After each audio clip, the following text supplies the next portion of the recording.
Hello friends, it's me, and today, stolen identity. Let's check out style theory. This shirt can protect your identity from the style theorists. Together, let's go. There are currently more than 85 million surveillance cameras installed in the US. It's an average of one camera for every 4 people. Globally, it's estimated that there are currently 1 billion active security cameras, all of them watching you, tracking you, ingesting you as yet another piece of data without you realizing it. But what if you could fight back? Resist the onslaught of unwanted digital scanning you're subjected to every day. Turns out that the key to protecting your identity may just be hanging in your closet. Style theory. Hello Internet, welcome to Style Theory, the Hello Internet, welcome to Style Theory.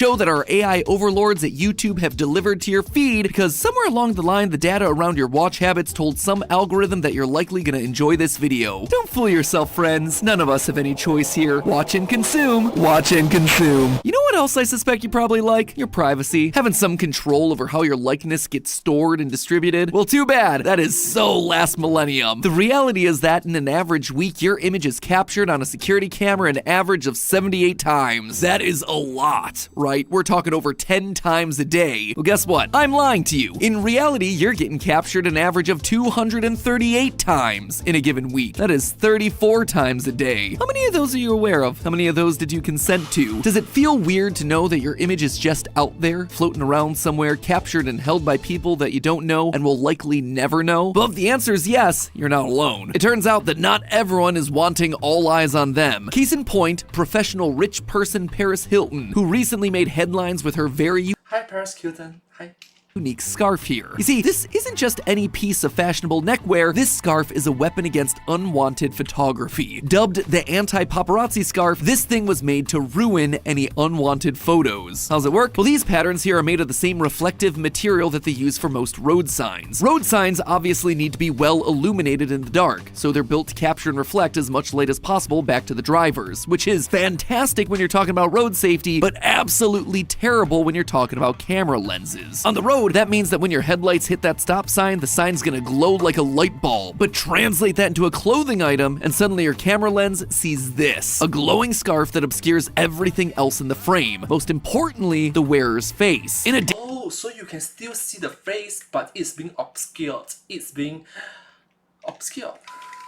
Day and age of overexposure, this sort of clothing provides a base level of protection against the onslaught of cameras looking to capture your face. But just how far can you push this idea? Can clothing compete against computers? Today we're gonna be stepping away from all the flashy photos to find out whether or not your clothes can really be the key to protecting your identity, or whether the AI will truly outsmart even the smartest dressers. Now, spoiler alert, I'm not actually a newcomer to this world of camera fooling couture. I actually own a piece of clothing that does exactly that, and I have for years. Yep, for the first time ever, good old Dad Pat here was actually ahead of a trend. And considering That Pat. Mad Pat.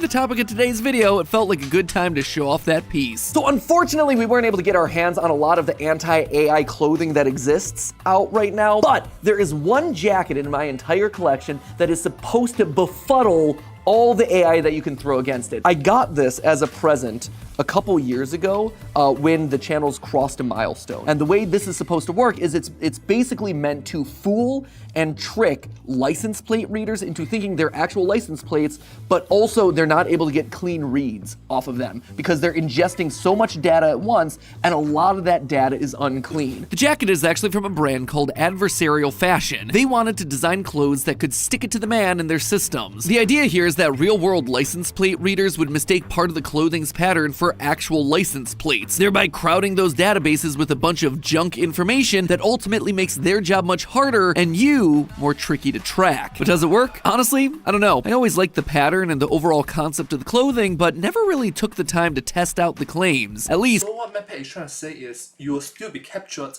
but you will be in the sea. It's like finding a needle in a haystack, finding a tree in the forests.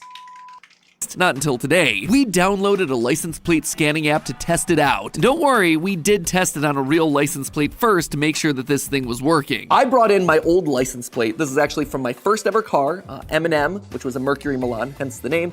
It was given to me. I'm not gonna lie, when he mentioned M&M, I thought it's like chocolate, the rapper. by my parents. It was a car that they had owned for like 5 years prior, and so I inherited it, had a lot of miles on it. We drove cross country in it, we moved out to California in it. It's gone now. Rest in peace, Mercury Milan. But even in death, Eminem is still keeping the title of MVP by letting us test her old plate. After making sure that we were good to go with a few test scans, so it should be scanning right now. And it is. And it's capturing all of that info right there and uploading it into the cloud, right? We're gonna store it in the cloud, and now we're gonna follow this person and their data wherever they want. It was time to take the jacket for a ride. So, it's on. I don't know if it's scanning me yet since I can't see it, but I'm gonna turn with my back to the camera and see how many of these it scans as potential license plates, and how clean the data is, and are we confusing it? Immediately, the scanner started picking up fake plates. I mean, just look at the number go. It's crazy. I honestly didn't expect it to get that many that quickly, but I also had a few other things that I wanted to test. I'm curious how that's gonna play out with an actual license plate. So I have this, but I also have this. And as I stood there staring at the wall, the app kept scanning and scanning and scanning. It couldn't distinguish between the real authentic license plate and the print on my jacket. Even turning the plate upside down didn't matter. The scanner could read them all right side up, upside down, and sideways. What this tells me is that yes, the jacket actually works. It can indeed trick scanners into thinking that this print is just as legitimate as the real thing. But boy, do these security scanning cameras work fast. In seconds, the app had collected a ton of data. Sure, a bunch of it was junk data due to my jacket, but some of it was the actual plate. And while that's certainly cool and all, what good is that going to be really doing us for the long term? Well, cities and other government agencies use license plates to track people's whereabouts. Wherever you are in town, whether it be running errands or committing a felony to rob a bank, your license plate is being read by hundreds of cameras the entire time. Take the George Washington Bridge in New York City, busiest bridge in the world, with 250,000 cars passing over it every day. The traffic on the George Washington is already bad enough. Now imagine trying to collect tolls from every single vehicle that passes over it. The city would grind to a halt. So instead they use cameras. By taking pictures of every car's license plate that passes over, you can track every motorist who passes over the George Washington and bill them later. How? Or maybe, just a maybe, instead of everybody have to drive with their own cars, have mass rapid transport, MRT trains, bus shuttles, monorail.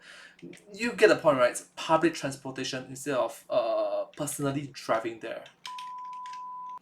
Well, every state maintains a database of all registered vehicles and who they belong to, their names, birth dates, social security numbers, and sure, your address. And this is where my jacket's supposed to come in. My jacket is supposed to act as the spam mail of all this, crowding up the data set with so much junk that you just can't find the real information. And sure, it worked pretty well in our small-scale test, but whether or not this is going to be working on a large scale is still up in the air. My guess? Probably not that effective. You see, many of these surveillance systems have started to incorporate AI into how they do things, and AI can process lots of information real fast. For instance, one company recently featured on NPR Morning Edition was able to train the AI to identify a single yellow van from a high-definition aerial view of Milwaukee. In a matter of seconds, it was also able to locate every other yellow van visible across the entirety of the city. So my jacket's junk data? Yeah, it's adding extra information to the system, but not so much that it's actively slowing the process down. Then again, maybe it doesn't have to. You see, that yellow van example is really just a stand-in for your face. AI surveillance isn't just collecting pretty pictures of license plates and jaundiced vehicles, they also have data on your likeness from every possible angle. And when you're getting photographed 34 times a day without even thinking about it, suddenly you can see how quickly any company can track your whereabouts. So really, what we need here isn't a bunch of junk data, what we need is a more versatile version of Paris Hilton's scarf. Something that can blur our image or confuse camera lenses at any hour of the day, flash or no flash. And that is absolutely something that exists, which I'm going to tell you about after I tell you about another way to protect yourself, our sponsor for today's episode, Incogni. When you're browsing online, whether it's shopping for new clothes or just checking out the latest updates from your favorite creators, your data, it's at risk. Even sites that you trust to keep your data safe can be hacked. Just this year alone, Twitter, X, had a data breach that exposed the data of over 200 million users, including people like me. This data could then be sold by data brokers to companies for big dollars. That's that's where Incogni comes in. By making an account, I was able to see who had my data. But then from there, I would never know how to start getting that data removed from all these various sites, which honestly is what makes Incogni so great. It would take years to do this on your own, getting into contact with each individual company, writing letters, hitting unsubscribes, all of that stuff. Incogni takes care of all of that instantly. And Incogni's dashboard shows me exactly who has my information and how many of those have been successfully removed. Within a week, I've seen my info taken down from 51 sites. Incogni saves me the hassle of having to deal with all the complicated legal back and forth of getting our personal information removed from people I don't want having it. I care a lot about safety and making sure that me and my family's data doesn't fall into the wrong hands. I mean, being a known person on the internet means you never know who's looking for you. It's actually a huge fear of mine. So Incogni is doing me and every theorist out there a solid by making it easier to keep control of my information, keeping my personal data my personal data. And they're giving all you style theorists a special deal as well. When you go to incogni.com/styletheory and use the code StyleTheory at checkout, you get 60% off an annual plan. That is some huge savings for some hugely valuable security services that you're not going to want to miss. So go on over to incogni.com, incogni.com/styletheory, or just click the link in the top line of the description and use the code StyleTheory, StyleTheory, to take control of your information today for an absolutely incredible price. Thanks again to Incogni for sponsoring this part of the episode, and now let's continue talking about how we can use our clothing to take down the AI overlords. So let's rewind a minute here. AI integrated facial recognition surveillance cameras. Sounds a lot more like 1984 than 2023. Those surveillance cameras don't actually exist yet, right? Well, the short answer is yes, they absolutely do exist. But just like your eyes can be tricked, AI may have a similar weakness. Enter anti-AI clothing. Take a look at this. No, this is not one of those magic eye pictures from the late 90s. Or actually, that is kind of exactly what it is. You see, anti-AI clothing was created by a new startup, Capable. And the secret of how it works actually lies in those unique, colorful patterns. This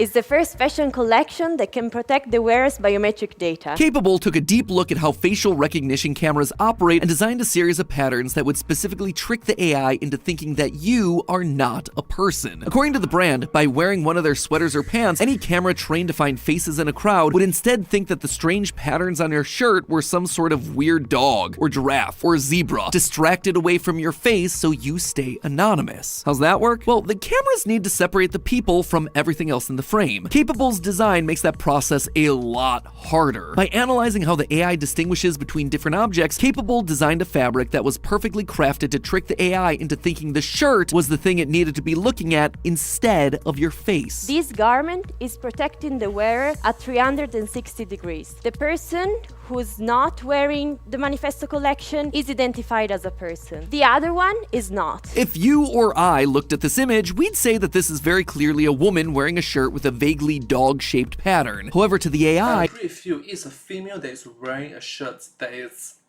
exactly what Matt just said. the shirt is so distracting that it focuses completely on the dog in the shirt and ignores the very obvious human person. Everyone here in the room can look at the model, the one who's wearing the orange sweater, and we're all able to say, okay, that's a person. But the artificial intelligence cannot say so. The same way that Paris Hilton's scarf is so bright that the camera can't capture the face, or the way my jacket is transmitting junk data into the lens, the Capable design is so attractive to the AI that it doesn't even notice the person wearing it. Big Brother doesn't realize that it should be trying to figure out my identity, so there's nothing to see here. It's just me, your friendly neighborhood giraffe walking down to Kohl's. Nothing suspicious going on in this direction. So how does the camera Your friendly neighborhood giraffe. go from separating zebras from people to distinguishing between two separate people? Well, it all comes down to our good old friend, math. You see, every facial recognition program works a bit differently, but the basic premise is largely the same. Essentially, these programs will measure distances between different parts of your face, all to generate a series of measurements that should be unique to you, your face print. These face prints aren't so much photos of people's faces, they're no more than a series of numbers that represent your features. So then, when someone with those exact same measurements chance walks past one of these facial recognition cameras, the system identifies it as you. Those face prints can then be tied to biographical information about the person, from their name and age to their income and criminal record. If they're truly sophisticated, then they could even have a record of your interests and habits. You ever accidentally click on a link to a website only to then be constantly fed ads for that site until the end of time? Now imagine— Exactly. There was once in which, I martial arts, black belt. I was searching through handmaids, sandbag, martial arts stuff. And for the next 1 month, next 2 months, next few months, next few weeks, on my phone, on my computer, I have been receiving, hey, let's click this, martial arts pads, kicking pads, hey, martial art gi, sandbags. It's like, wow, why are you asking me such personal questions even though I have not searched your particular website? It's like, why do you know? that, but instead of following your browsing history, it's also following your real life browsing history. You walk into a Starbucks to use the bathroom and all of a sudden you're getting an email for venti deals. Keep in mind, the technology to make all of this happen, it already exists, and it's starting to roll out in various places across the country. I experienced that myself. Somewhere between 1/3 to half of all countries are using some sort of AI facial recognition technology right now. So with us being on the precipice of this AI revolution, should we all be going out and buying up these anti-AI clothing options? No. You see, it's that time of the episode where MatPat unravels your dreams of futuristic fashion once again. For starters, good luck buying a whole wardrobe of wearable anti-AI clothing, considering what they're going for right now. Each piece of Capable's catalog is gonna set you back somewhere between $400 to $700, and sure, you might not be recognized by AI cameras, but you will be known by everyone around you as the guy who wears the same creepy nightmare dog sweater every day. Probably also And also your friends will be like, do you really just spend more than $500,000 on a shirt? $500,000? More than that? Really? doesn't help your case that you're always mumbling about the AI watching you all the time. That may feel like some main character energy, but as the kids say, that ain't it. But here's the real takeaway from all this. That makes a very good point. Like, it's okay if you mention it, but don't over mention it. People is repelled to that. It's like, alright, I'm gonna stay away from that guy for a little while. Maybe for next time I see you will be like a few months later, a few years later.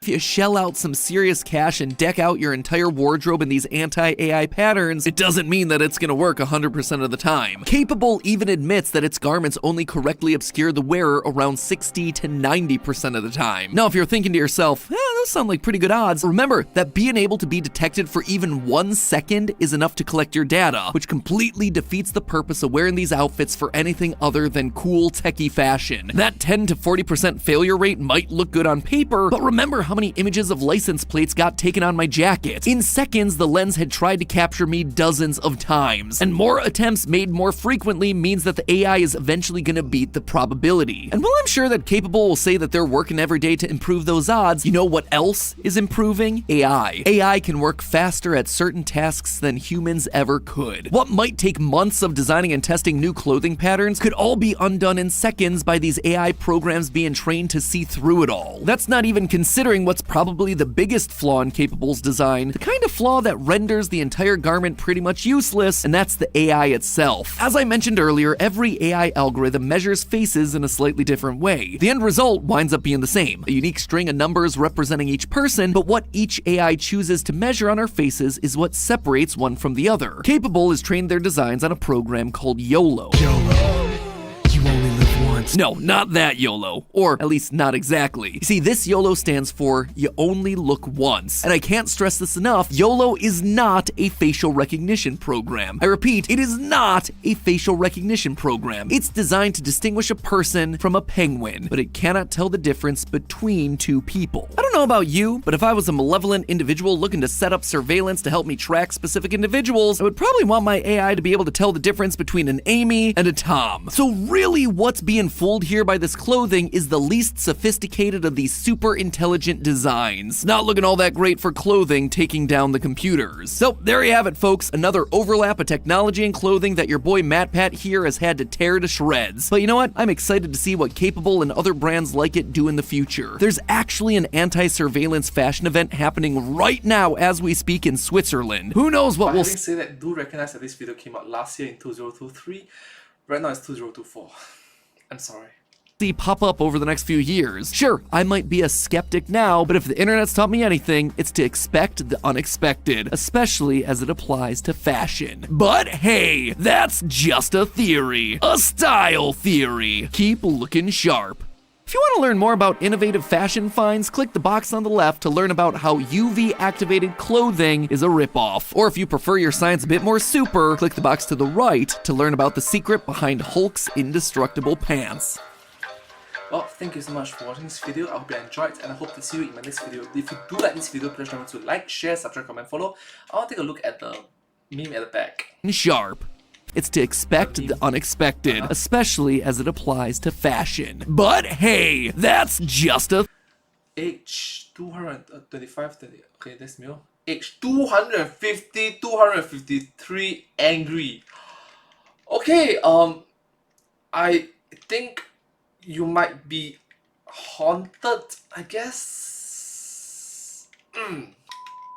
Anyways, thank you so much for watching this video, but hey, that's just a theory, a style theory. Keep looking sharp. And I hope to see you all in my next video. Thank you so much. Subscribe. Thank you so much. Bye bye. Thank you.